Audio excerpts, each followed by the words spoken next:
दोस्तों एक बार फिर से स्वागत है आप सभी का और हम हाजिर हैं देश और दुनिया की कुछ बेहद बड़ी और अहम खबरों के साथ। लेकिन उससे पहले अगर आप चैनल पर नए हैं तो चैनल को सब्सक्राइब जरूर कीजिएगा। तो दोस्तों शुरू करते हैं आज की खबरों का ये सिलसिला। दोस्तों खबरों को विस्तार से जानें उससे पहले जान लेते हैं आज की हेडलाइंस को। तो सबसे पहले आपको बता दें कि अगले साल की शुरुआत में आएगा जेडीएस कैडिला का महामारी का टीका, जल्द ही ह्यूमन ट्रायल होगा शुरू। और साथ ही जानेंगे कि ईएमआई के जरिए भरेंगे बिजली के बिल, इस अथॉरिटी ने शुरू की है सुविधा। जानेंगे कि भारत में बैन होने के बाद चीन से चिढ़ा है टिकटॉक, ड्रैगन से बनाई है दूरी। और दोस्तों जानेंगे कि मोदी सरकार ने किया है चंबल एक्सप्रेसवे का ऐलान, लाखों लोगों को मिलेगा रोजगार। और साथ ही जानेंगे कि किस राज्य में आसमानी बिजली से गई है 18 लोगों की जान। दोस्तों ऐसे ही तमाम बड़ी खबरों को विस्तार से जानने के लिए इस वीडियो को अंत तक जरूर देखें। तो दोस्तों आज की पहली खबर जो निकल कर आ रही है कि अगले साल की शुरुआत में आएगा जेडीएस कैडिला का महामारी का टीका, जल्द ही शुरू होगा ह्यूमन ट्रायल। दोस्तों आपको बता दें कि देश की दिग्गज दवा कंपनी जाइडस कैडिला ने कहा है कि स्वदेशी स्तर पर कोविड-19 के लिए जो टीका विकसित कर रही है वह 2021 की शुरुआत में आ जाएगा। कंपनी सूत्रों के मुताबिक इसके लिए ह्यूमन ट्रायल अगले हफ्ते ही किया जाएगा। और दोस्तों इसी के साथ आपको बताते कि गौरतलब है कि भारत में स्वदेशी स्तर पर कोरोना वायरस के संक्रमण के लिए टीका बनाने वाली जाइडस कैडिला दूसरी कंपनी है। सरकारी कंपनी भारत बायोटेक भी टीका बना रही है, जिसे कि 15 अगस्त तक लॉन्च कर दिया जाएगा। आपको बता दें कि जाइडस कैडिला का दावा है कि उसने इसके पहले जानवरों पर काफी गहन रिसर्च किया है। चूहों और गिनी पिग तथा खरगोश पर इस टीके का बहुत अच्छा ह्यूमन रिस्पांस देखा गया है। इस टीके के द्वारा जो एंटीबॉडी तैयार की जाती है वह खतरनाक स्तर के वायरस को भी पूरी तरह से खत्म कर देती है। दोस्तों अगर कोरोना की वैक्सीन बनकर तैयार हो जाती है तो देश ही नहीं पूरे विश्व के लिए ये राहत की बात होगी। इस पूरी खबर पर आप किस तरीके से सोचते हैं कमेंट कीजिए और जरूर बताइए। और दोस्तों इसी के साथ बढ़ चलते हैं अगली बड़ी खबर की तरफ। ईएमआई के जरिए भरे बिजली बिल, इस अथॉरिटी ने शुरू की है सुविधा। तो दोस्तों आपको बता दें कि बेस्ट अंडरटेकिंग ने अपने उपभोक्ताओं को बिजली बिल के भुगतान के लिए 3 माह की ईएमआई की सुविधा दी है। अथॉरिटी ने बयान जारी करके इसकी जानकारी दी है। हालांकि उसने ये भी कहा है कि यह सुविधा उन अकाउंट्स के लिए ही है जिनका बिल 3 माह यानी कि मार्च से मई तक के औसत से दुगना होगा। बेस्ट अंडरटेकिंग ने अपने वाणिज्य और औद्योगिक ग्राहकों को निर्धारित शुल्क पर 3 माह के मोरेटोरियम की सुविधा दी है। बेस्ट अंडरटेकिंग मुंबई में बिजली की आपूर्ति करती है और कंपनी के ग्राहकों की संख्या 10 लाख के आसपास है। कंपनी ने कहा है कि जिन उपभोक्ताओं का बिजली का बिल मार्च और मई के बीच की अवधि के बिल के औसत के दुगने से ज्यादा आया है तो वे कैरिंग कॉस्ट के साथ ही 3 किस्त में भुगतान कर सकते हैं। दोस्तों ये सुविधा अभी मुंबई में लागू की गई है, हो सकता है कि आने वाले समय में इसे पूरे देश में लागू किया जाए।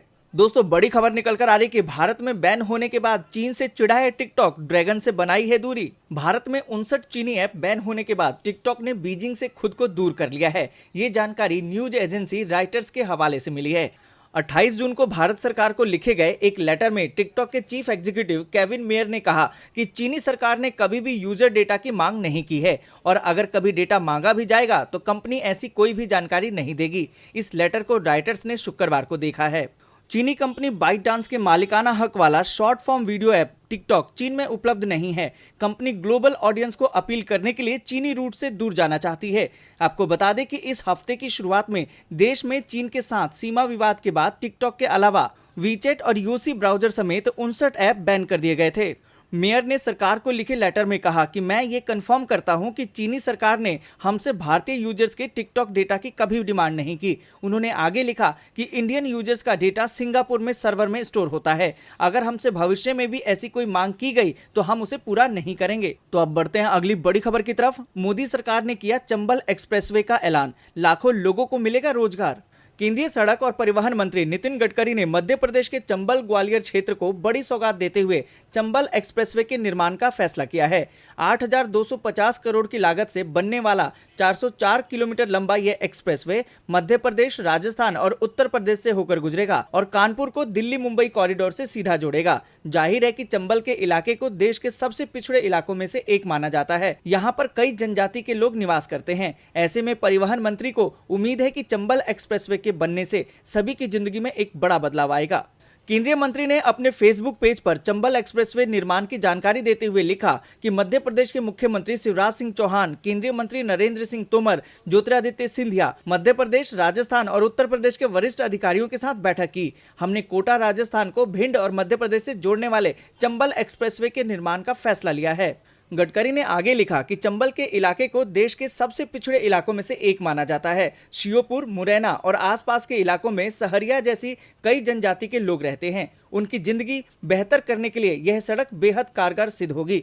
इस रोड के बनने से इन इलाकों में आर्थिक गतिविधियां तेज होंगी, उद्योग और रोजगार के नए अवसर खुलेंगे। इसी के साथ दोस्तों बढ़ते हैं अगली बड़ी खबर की तरफ। बिहार में फिर आसमान से बरसी है मौत, बिजली गिरने से 18 लोगों की गई जान। दोस्तों आपको बता दें कि बिहार में शनिवार को आकाशीय बिजली गिरने से 18 लोगों की मौत हो गई है। राज्य के 4 जिलों में ये आफत आई है। भोजपुर में 4, सारण में 4, पटना में 1 और बक्सर में 1 की मौत हुई है। आपको बता दें कि बिहार में आकाशीय बिजली गिरने की घटना बढ़ती जा रही है। जी हाँ दोस्तों, आपको बता दें कि इससे पहले गुरुवार को बिहार के 8 जिलों में आकाशीय बिजली गिरने से 26 लोगों की मौत हुई थी। इसमें अगर जिलेवार देखें तो पटना में 6, पूर्वी चंपारण में 4, समस्तीपुर में 7, शिवहर में 2, कटिहार में 3, मधेपुरा में 2, पूर्णिया में 1 और पश्चिमी चंपारण में 1 मौत रिकॉर्ड हुई है। साथियों आपको बता दें कि मारे गए लोगों के परिजनों को आर्थिक राहत पहुंचाने के लिए नीतीश सरकार की ओर से 4-4 लाख रुपए का मुआवजा देने का फैसला लिया गया है। इससे पहले मंगलवार को आकाशीय बिजली गिरने से 11 लोगों की मौत हुई थी। राज्य के 5 जिलों में आकाशीय बिजली गिरने से मानवीय क्षति हुई है। राजधानी में 2, छपरा में 5, नवादा में 2, लखीसराय में 1 और जमुई में 1 की मौत हुई है। अब बढ़ते हैं अगली बड़ी खबर की तरफ। ममता सरकार के अनुरोध पर मुंबई, दिल्ली समेत 6 महानगरों से कोलकाता के बीच फ्लाइट सेवा बंद। आपको बता दें कि देश के 6 बड़े महानगरों मुंबई, दिल्ली, चेन्नई, नागपुर, पुणे और अहमदाबाद से कोलकाता के बीच उड़ानों पर प्रतिबंध लगा दिया गया है। ये जानकारी देते हुए शनिवार को कोलकाता एयरपोर्ट प्रबंधन ने बताया कि यह प्रतिबंध 6 से 19 जुलाई तक लागू रहेगा। कोलकाता के नेताजी सुभाष चंद्र बोस अंतर्राष्ट्रीय हवाई अड्डे पर अड्डे के प्रबंधन के अनुसार महामारी को देखते हुए पश्चिम बंगाल की ममता सरकार की ओर से किए गए अनुरोध के बाद से इन उड़ानों को रोकने का फैसला लिया गया है। ये प्रतिबंध अगला आदेश आने तक या फिर 19 जुलाई तक जारी रहेगा। आपको बता दें कि देश में लॉकडाउन के बाद 25 मई से घरेलू उड़ानों को बहाल किया गया था। लगभग 2 माह उड़ानें बंद रही। अंतर्राष्ट्रीय उड़ानों पर अभी भी प्रतिबंध जारी है। आपको बता दें कि बंगाल में भी कोरोना संक्रमण की स्थिति बहुत अच्छी नहीं है। अब तक राज्य में 20,488 कोरोना के केस आ चुके हैं। इसमें से 717 की मौत कोरोना संक्रमण की वजह से हो चुकी है। बताते चलें कि पिछले सप्ताह ही मुख्यमंत्री ममता बनर्जी के निर्देश पर राज्य के मुख्य सचिव राजीव सिन्हा ने विमान सेवा और 6 क्षेत्रों से ट्रेन सेवा को रोकने के लिए उड्डयन विभाग और रेलवे को पत्र लिखा था। दोस्तों अब बढ़ते हैं अगली बड़ी खबर की तरफ। राहुल गांधी बोले, चीनी घुसपैठ पर अलर्ट कर रहे हैं लद्दाखी, उन्हें ना सुनना पड़ेगा महंगा। आपको बता दें कि चीन से तनाव के बीच प्रधानमंत्री नरेंद्र मोदी की लेह यात्रा के बाद पूर्व कांग्रेस अध्यक्ष राहुल गांधी ने लद्दाख में चीनी घुसपैठ को लेकर सरकार से एक्शन लेने की गुजारिश की है। उन्होंने कहा कि देशभक्त लद्दाखी चीनी घुसपैठ के खिलाफ आवाज उठा रहे हैं, उनकी आवाज को नजरअंदाज नहीं करना चाहिए, सरकार को उनकी बात को सुनना चाहिए। आपको बता दें कि राहुल गांधी ने एक वीडियो ट्वीट किया जिसमें कि कुछ लद्दाखी लोग चीनी घुसपैठ की बात कर रहे हैं। वीडियो में चीनी घुसपैठ और उनकी गतिविधियों से संबंधित कुछ तस्वीरों को भी दिखाया गया है। राहुल गांधी ने ट्वीट करते हुए कहा कि देशभक्त लद्दाखी चीनी घुसपैठ के खिलाफ आवाज उठा रहे हैं। वे चिल्ला चिल्लाकर आग्रह कर रहे हैं कि उनकी चेतावनी को नजरअंदाज करना भारत को महंगा पड़ेगा। भारत की खातिर कृपया उन्हें सुने। बढ़ते अगली बड़ी खबर की तरफ। लालू राज की छवि से बाहर निकलना चाह रहे हैं तेजस्वी, बार बार मांग रहे माफी। आपको बता दें कि लालू प्रसाद यादव के बेटे, उनके राजनीतिक उत्तराधिकारी तेजस्वी यादव को बिहार में एक मौके की दरकार है। लोकसभा चुनाव में उन्होंने पिता की तर्ज पर राजनीति करके खुद को आजमा लिया। सिफर नतीजे ने उन्हें आभास करा दिया कि 3 दशक पहले जिस रास्ते पर चलते हुए लालू प्रसाद यादव को मंजिल मिली थी, वह रास्ता अब घिस पिट गया है। पुराने पैटर्न पर राजनीति करके आरजेडी को सत्ता में वापस नहीं कराया जा सकता। इसलिए विधानसभा चुनाव से पहले माता पिता के कार्यकाल की गलतियों के लिए माफी मांगकर उन्होंने अपनी पार्टी की छवि बदलने की पहल की है। आपको बता दें कि खास बात यह है कि तेजस्वी ने लालू राबड़ी काल में हुई गलतियों के लिए पहली बार माफी नहीं मांगी है। इससे पहले भी 2 बार माफी मांग चुके हैं। सवाल है कि तेजस्वी को माफी मांगने की जरूरत क्यों आन पड़ी? लालू राबड़ी ने 15 वर्षों के शासनकाल में कौन सी गलती की जिसके लिए उनके वारिस को माफी मांगने की जरूरत पड़ रही है?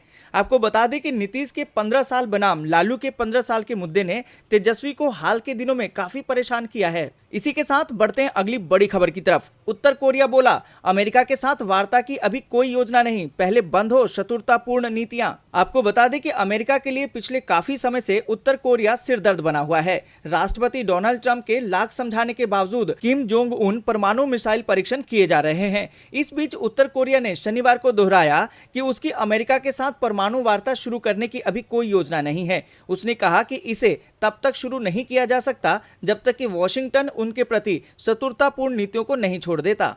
उत्तर कोरिया के प्रथम उप विदेश मंत्री का यह बयान तब आया जब कुछ दिन पहले अमेरिका के राष्ट्रपति डोनाल्ड ट्रंप के पूर्व राष्ट्रीय सुरक्षा सलाहकार ने पत्रकारों से कहा था कि ट्रंप अमेरिका में राष्ट्रपति चुनाव से पहले उत्तर कोरियाई नेता किम जोंग उन के साथ एक अन्य शिखर सम्मेलन करना चाहते हैं।